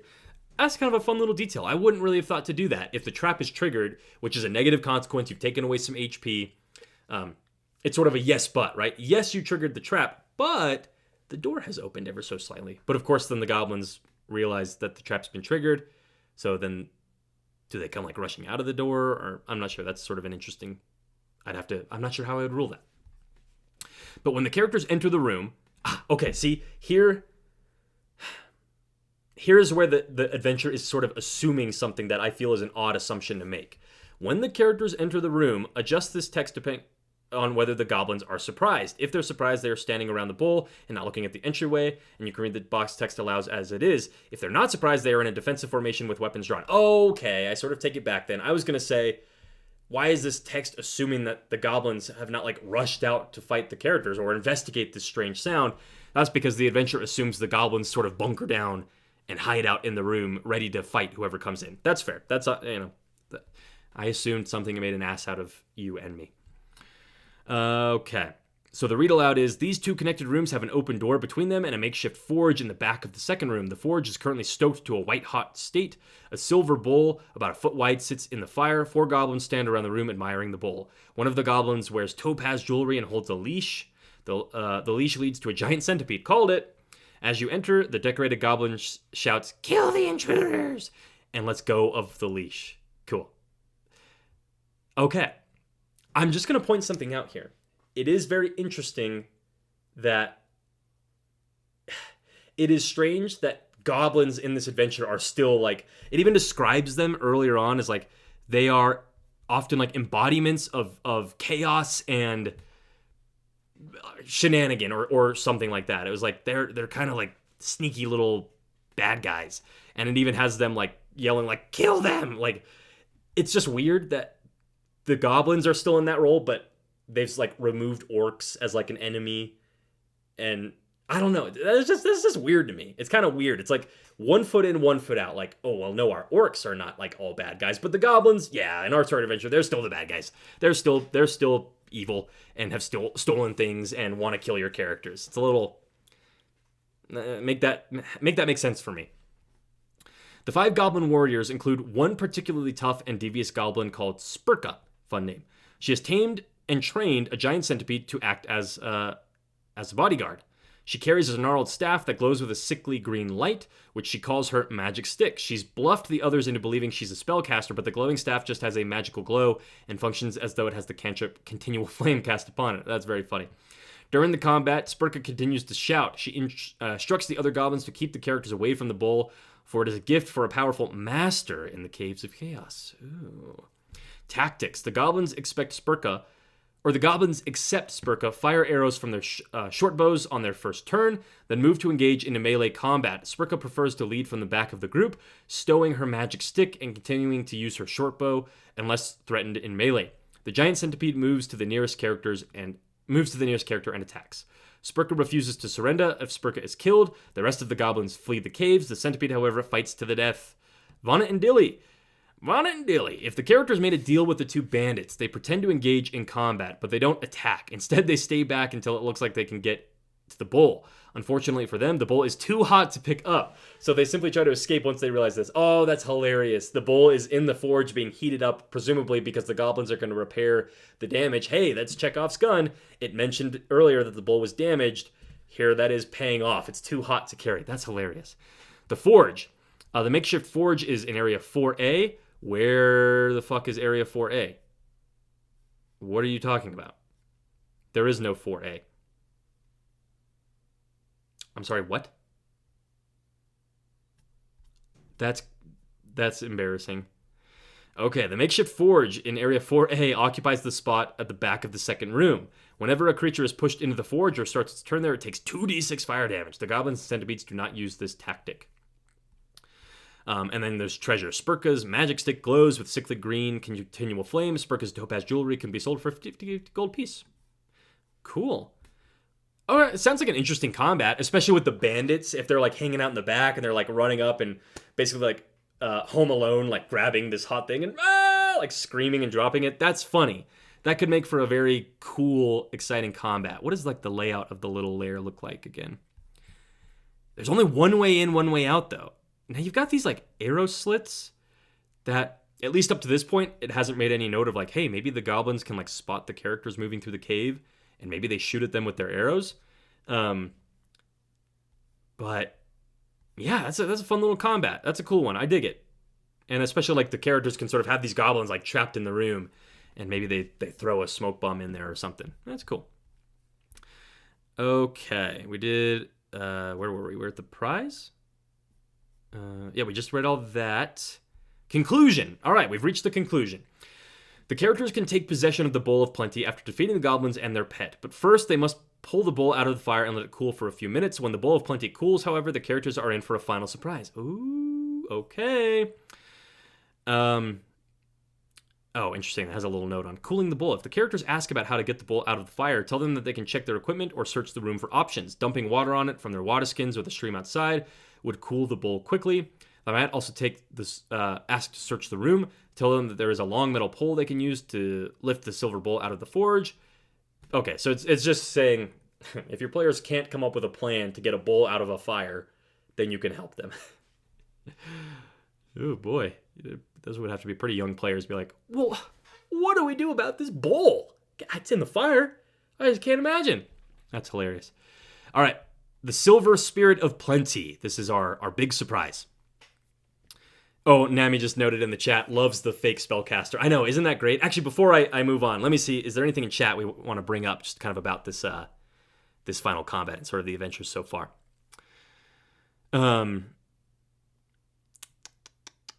Noble Knight said, if I was running this, I would give the bandits maybe a spell or something that can't be used in combat. So if the players team up with them, they can prove useful. Yeah, that's true. I mean, make them useful beyond the fact that they're bodies. Maybe, yeah, what sort of... Maybe when they stole the Bowl of Plenty, they also stole a cantrip spell scroll and can like do like a minor illusion. And that can, maybe the players use that to lure the goblins out or to scare the goblins away. That's a cool idea. I like that, Noble Knight. Nami said, goblins are not humanoids in the 2024 Monster Manual, while orcs are. Oh, yeah. Well, it's because goblins are fae, technically, now. Which I like. I like that they're fae. But I also don't feel like that's a justification for why orcs are not a possible enemy in the Monster Manual. I'm with Professor DM on that. That's so stupid. That is so stupid. Ugh, I do not like that. Why would, like, to leave goblins in, but be like, well, they're fae. They're not humanoids. They have 2 arms and 2 legs and a fucking head. They're a humanoid at the end of the day. What are we talking about? This is semantics. Why are my orcs not in here? I don't get it. Anywho, let's figure out our big surprise, right? About the... Wait, where was it?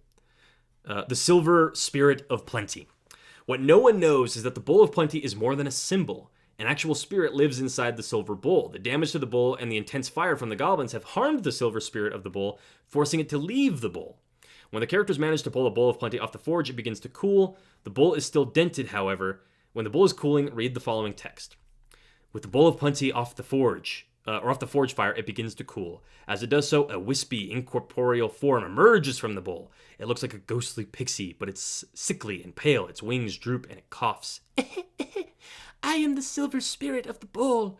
Damage to the bowl has made me ill. I'm afraid that if the bowl is not fixed soon, I might die. Can you fix the bowl so I may return to it and recuperate?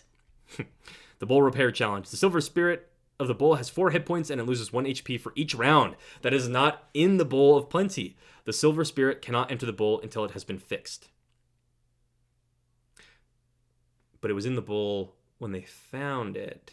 I guess it was like dying inside the bowl. I don't know why when it leaves, it can't go back in. But anywho, let's not worry about that. Keeping the spirit alive. Characters can use healing magic to give the spirit more HP, but its maximum is 10, and it continues to lose 1 HP every round until the bowl is fixed. Vonna and Dilly. If the bandit pair is still with the characters, they attempt to steal the bowl again, not caring about the fate of the silver spirit. The characters might have to fight them off while trying to fix the bowl. That's cool. And especially after a big fight with the goblins, like, you might be in a situation where you've got characters with like 2 HP left and no healing. You're like, oh fuck. All right, fine, take it. Or some other deal has to be struck. I think that's interesting. Fixing the bull. The bull can be fixed by a character who uses their action on their turn to repair it in some way. Some of the characters might have special tools. A character who tries to repair it must succeed on a DC 10 strength check. Dexterity or intelligence check are good abilities to use. Characters that are proficient with carpenter's tools, smith's tools, or tinkerer's tools would be able to use those effectively. The characters must succeed on 3 ability checks to properly repair the bull. If a character has a mending spell, they can only cast it once. Mending only repairs non-magical objects, and the bull regains its magic if the ability... Mending only repairs non-magical objects, and the bull regains its magic if the spell is used on it. Hold on. What? If a character has a mending spell, they can only cast it once. Mending only repairs non-magical objects, and the bull regains its magic if the spell is used on it. That doesn't make any sense. If the bull is magic, then why is mending working on it? Unless it's saying, well, it's only magic when the spirit is inside of it, and because the spirit isn't inside of it, you mend it, and then when it's repaired and the spirit goes back in it, then it becomes magical. Otherwise, that's very confusing. It's like mending can work on it, but it doesn't work on something that's magic, which this is, but it still works. That's a little weird. If a character casts mending, the character only needs to succeed on 2 ability checks to repair the bull. If the characters fail 5 ability checks before succeeding on 3 of them, they accidentally break the bull. They can still return it to the keep, but the silver spirit of the bull fades away into nothingness. Ooh, sort of a dramatic little end there to the story. Is the spirit gonna die or live? That's cool. I like that. I like that it doesn't just end with the goblin fight. It's funny that... Well, so were the goblins trying to fix the bull, though? Like, they already had it in the forge. So... Maybe it mentions it in the conclusion here. The characters can take the Bowl of Plenty back to the keep on the Borderlands after defeating the enemies. They return it to a hero's welcome and the promised reward of 20 gold piece each. If the silver spirit of the bull is safely in the repaired bowl, the characters are given an additional 20 gold piece each. Continuing the story. If the players are interested in more adventures, you can continue the story in the D&D starter set Heroes of the Borderlands, available September 2025. June, July, August. Oh my god. Why is that so far? Why?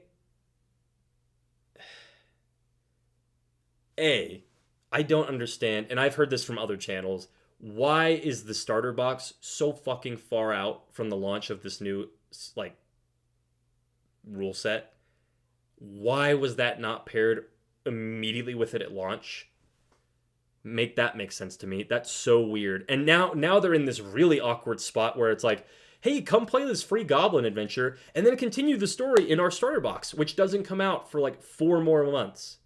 Now, yes, you could make the argument, well, people are going to play this over time, and not everybody's going to play it in the first month. Some people might not find it until like August or September. But at the end of the day, like, people are still going to be finding this and maybe get really excited and then not have a new starter box to go play. They're going to have to go pick up an old one. It's just bad business. It makes no sense. It makes no sense. Speaking of bad business and it makes no sense and someone should fix this, Wizards of the Coast is hiring. They're replacing Chris Perkins and the other dude who left. I saw those job postings went up. So if anybody wants to work for Wizards of the Coast, eek, I would not recommend it. You can go apply for those jobs and maybe write a slightly more coherent adventure in a starter box. But all right, that's the adventure. That is the adventure. What do we think? I'm going to start a new poll. Let's end that last one. New poll. Noble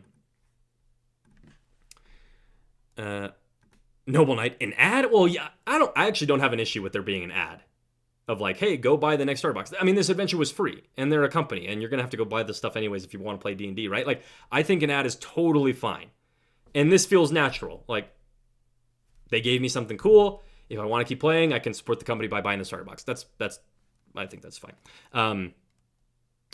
Do you like this adventure? Yes or no? What are our opinions on it? It's only 11:30. Wow, we've been talking for an hour and a half. That's crazy. Yeah, what are our thoughts? I want this to be some like group feedback now. I've got plenty of thoughts I've been sharing throughout this whole process or throughout this whole like read through. But what does everybody else think? Let's leave it on so people know what we're talking about here when they jump into the stream. We'll leave it on the Goblin folks, right? Let's see. Noble Knight says, I think the fairy should be melted instead. Good lord. Murder hobo much. What if instead of a fairy, the bull itself is alive and made out of flesh? Ooh, very eldritchy. Okay, I'm glad I'm not alone. Nami's also like, that mending thing made no sense. Yeah, and that's my biggest critique of this adventure. I feel like it suffers from the 5e bloat of writing an adventure where like everything is sort of spelled out in very painfully long descriptions that sort of don't really get you excited. They're like long and mundane. It's very just like factual long statements of what is in this room and stuff. There's not a lot of like exciting dramatic language that kind of keeps me wanting to read. A lot of the stuff that is described in a paragraph could be described in like one sentence. You could really shorten it down. A lot of these locations I would benefit, I think, from like a bulleted list of like, okay, in the goblin, where the hell was the goblin hideout section? Wherever that, like, I just feel like a heading that is goblin hideout or goblin den, the central location where they at. It's like, there's a bullet about the forge. There's a bullet about the leader. There's a bullet about how many there are. There's a bullet about the centipede. There's a bullet about like what they're doing in this room. Like that little bulleted list is a lot easier and quicker to read, and it would probably convey more useful information to me as a DM than frankly a lot of these like little mini paragraphs. I never liked these. Even when I was like running like old adventures, right? Lost Mines of Fidelver, Tomb of Annihilation, when I was like sort of first getting into D&D, I'm like, a lot of this just doesn't, it's just frustrating to skim through. And it doesn't tell me the most crucial stuff in a really concise way. I think that this adventure could have done that much, much better. The map is obviously super confusing with weird instructions, and it references one of these being labeled, even though it's not labeled on this map. So I can reasonably assume like, you know, okay, this is where the goblins are. That makes sense. But why is it not numbered? I don't know. Why are there like so many big areas? Like there's this whole section up here that if the players go up there, they just encounter nothing, I guess. Like I feel like this adventure could have benefited from a numbered list of maybe not random encounters, but interesting things to find in a goblin cave, right? So like if your players do decide to go north and they're kind of mucking around in this area, it's like, well, they're not going to meet the bandits here, but they're also not going to find goblins here. I don't want to have a combat encounter because that's going to eat up a lot of the 1 to 2 hours that this adventure is supposed to take. So maybe this is just where the goblins like dump all of their trash. Or maybe you find some victims of the centipede and it's like, this is where it's eating people. Just an idea, but I feel like that would be useful. Because otherwise I look at this map, I'm like, there's a lot of space here, and basically 100% of the adventure text takes place here, in what I'm showing on the screen right now. But you zoom out, and you're like, well, what am I supposed to do over here? And there was no guidance on, can the goblins shoot arrows through these little, what look like arrow slits in the wall to me? The spiders were cool. I liked that. That was interesting. I'm wondering, like, is this supposed to be the spider pen thing right there? Maybe? I don't know. But yeah, those are some of my big thoughts. A little overwritten, could have benefited from some random tables, could have benefited from some bulleted lists, and I think that will never happen because D&D is like so obsessed with their format of how they write things. This is the same it was written when I read Lost Mines of Fidelver, right? There's like really nothing different here, and I wouldn't say it's easier to navigate that much. The NPCs were cool. Vonnet and Dilly, very fun little pair, especially with the adventure kind of encouraging players of like, hey, they can be, or encouraging DMs of like, these guys can be bad guys, but they also could be useful to the party, depending on how they roleplay. I liked that. Nami and I both agreed the fake magic spellcaster, that was cool for the Goblin Shaman. So there's plenty of things I like in this adventure. Like the substance of it is cool, but the actual delivery of it, if I had to give it a thumbs up, thumbs down, I gotta give it a thumbs down. Not 2, but at least 1. At least 1 thumbs down. Noble Knight says, I'm mixed on it. The adventure itself is mediocre, but it can be made a lot better with GM and player intervention. It's a good beginning point, but end player intervention is a... Wait. Oh, I got a little garbly there at the end, but I agree. And I will say, maybe if I had to come to Wizards of the Coast's defense, writing a starter adventure, and one that is like simple enough that your average consumer who isn't like super familiar with fantasy tropes and might not have a bunch of crazy ideas, like, I actually do think this is a pretty unique adventure. A bull with a magic spirit in it has been stolen by goblins, and the bandits who stole it for them are trying to steal it back. That's cool. That's like fun. There's like some political intrigue going on there. And it's a fun environment. You've got a forge in a goblin cave, and there's some spider webs. Like, you've got lots of interesting things in there. I don't know if I would even necessarily call it mediocre. I think it's... I mean, yeah, there's nothing like crazy exciting about it, but it's a level 1 starter adventure. So like, what do you want, right? But I see your point, Noble Knight. Nami said, let's see, in the reference to something, said, I appreciate that while being quite topical in its concept, it still introduced some interesting ideas, such as the fake spellcaster, the different things the bandits can do during the adventure, and the spirit thing at the end. Yeah, those are the highlights. Nami said the adventure definitely falls into telling the DM how to adapt if the players don't follow the expected path, which is weird since it's aiming to new DMs, but not unexpected. Wait, the adventure definitely fails in telling the DM how to adapt if the players don't follow the expected path. Oh, yeah. Yeah, okay. I see what you're saying. And then you said, that's not unexpected considering it's from Wizards of the Coast. Yeah, totally agree. There is lots of advice here for DMs to give them credit, but not a lot of like good advice on when your players do something unexpected, how can you adjust the narrative to sort of fit that, right? And I feel like, again, call me a sucker for random tables or lists of things, but I am. Like a D4 list of, hey, here are some like possible ways that this adventure could go that you might not expect and how you might adjust to it, right? Like if the player, what's like one example? If the players decide, let's just go with something that's sort of introduced earlier in this write-up of like the players want to wait outside and smoke the goblins out, or they want to wait for the goblins to come out, right? And it's like, yeah, if the players decide to try and light a fire and fill the cave with smoke, then maybe one or two of the goblins come running out in a panic, but the rest who have the bull, they flee off one of the offshoot tunnels, right? Because it mentioned that. It's like, hey, there's lots of tunnels in this cave.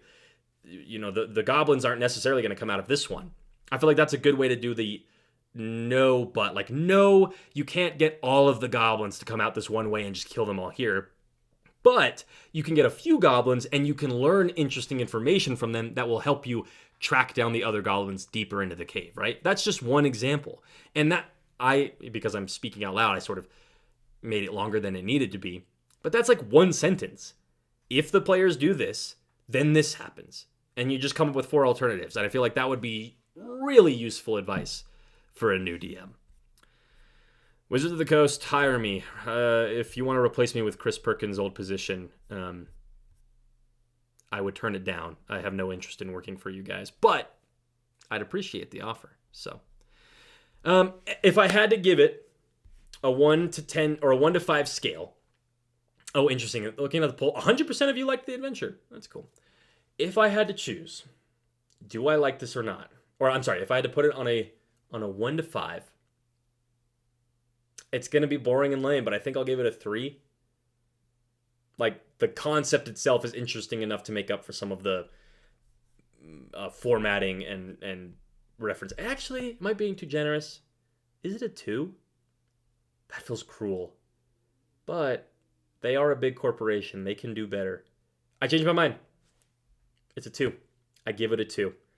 It has a cool story, but that story is hindered by bloated description and text, a mega boring, huge rules dump at the beginning that you have to like suffer through to actually get to the fun stuff.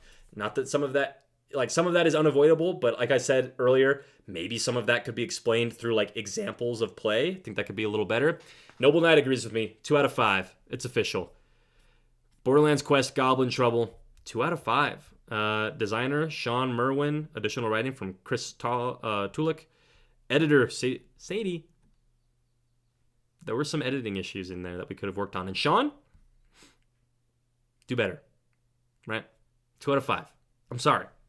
I don't know Sean. I hope he doesn't take this personally. He'll never see this in his life. But still, I kind of expected more from you, Sean. Well, that was fun, guys. That was a good time. I hope that at the end of this, like, if you're a new DM, then maybe by listening to this, you feel a little more confident running this for your players. I hope that you feel excited about the hobby, even though I was critical of it at times. Doesn't mean I don't love it. Doesn't mean I'm not going to be running my own session of D&D tonight and Wednesday night and Thursday night, because I am. So take that inspiration and run with it. Take some of these tips and things and run with it. Incorporate it into your session. And yeah, when Wizards of the Coast put things out, we should check them out. You know, this was a free adventure. This could have been an easy thing to sort of wave a hand off and be like, I'm not even going to check it out. But I'm glad we did. There were some cool ideas here. And I think if we as a community within our hobby become so accustomed to just like blowing things off because it's from Wizard of the Coast, or we don't allow ourselves to get excited about things, then it's not going to be a very fun hobby for long, right? So I'm glad we did this. Thanks for everyone who tuned in and checked this out. Don't forget, go follow the Kickstarter, go follow the Patreon, join one of my games if you want to. And really the last thing I want to say here is thank you to everyone who tunes into the Church of Doom, who is joining my RPG cult, and is making all of this possible. It means a lot. I love you guys. We say these things in your unholy names. Amen. See ya.